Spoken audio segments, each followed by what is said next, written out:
Hey guys, tonight's movie review is For a Good Time Call, starring Ari Graynor, Lauren Miller, and Justin Long. For those of you all who don't know much about this, the movie revolves around two girls, Lauren and Katie. And there's an event in their past, about 10 years before this movie takes place, takes place, that kind of made them frenemies. There was a party foul, and Lauren and Katie can't stand each other.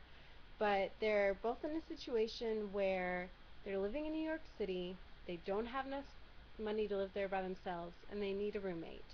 So their mutual friend Jessie, played by Justin Long, decides to hook them up together and hope they don't kill each other.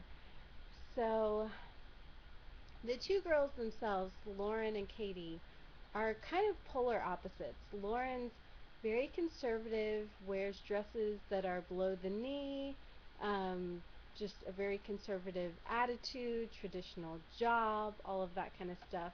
Whereas Katie is more of a free spirit, she's voluptuous, acts, talks, dresses kind of sexy, is artistic, has two or three different jobs, not on a professional path exactly.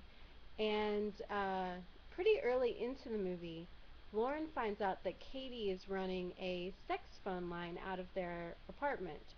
So she goes into business mode and she's like, hey, why should we pay somebody credit to have you on this line? Let's start our own business. So she becomes the operator, and Katie takes the calls as the sex phone person, and it kind of goes on from there. And as that process grows, the two of them go from being frenemies to meh to being close friends over time, and they both learn from each other. Lauren especially learns to kind of let go, to bring a little bit of spice and sexiness to her life, and maybe not always follow the traditional straight and narrow. And that's pretty much the basis of this movie. The two girls who play Lauren and Katie. Lauren is played by Lauren Miller, and Katie is played by Ari Graynor. And I loved these girls. These girls are, you're gonna see them blow up. They're stars. They're so entertaining. I could have watched them for 6, 7 hours, or like a whole season, like a sitcom. They were fabulous. And I really liked their friendship, how it morphed from enemies to good friends. That was really believable, really enjoyable to watch. Um, Now this movie is rated R, and it is about a sex phone agency, so it's crude.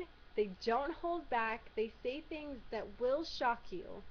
So if you're kind of conservative, a little more prudish, this may not be the film for you.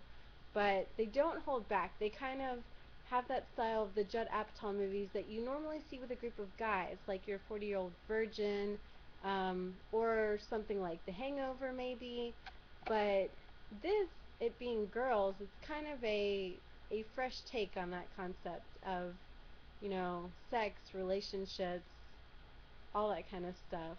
Um, I would also say Justin Long as Jesse. I really enjoyed him as well. He kind of pops up a few times in the movie for short amounts of time, but he has a lot of funny one-liners. His character has a lot of personality and is really enjoyable. Um, the main problem I would have with this movie is it doesn't have a whole lot of a storyline. Besides the friendship and the sex phone operation, there's not a lot to it really. And it does it does try to do story, but it kind of spreads off in a million directions and doesn't really follow anything closely enough where you care. I heard this movie was made in 16 days, so I'm sure they had to rush it. But you feel that. You feel that it's kind of rushed, that it's kind of unfinished, unpolished. Um, Maybe with a little bit more time and a little more budget, it could have been really good. But it was okay. I wouldn't say it's worth paying full price for. Maybe if it's at your local dollar theater and it's a rainy Saturday, you want a couple laughs, it would be worth it for that. But I would give it a C. It was alright, nothing too special. But the two actresses, they are something special. Watch out for them. So the movie itself, for a good time call, gets a C. That's all I got. Thanks. Bye.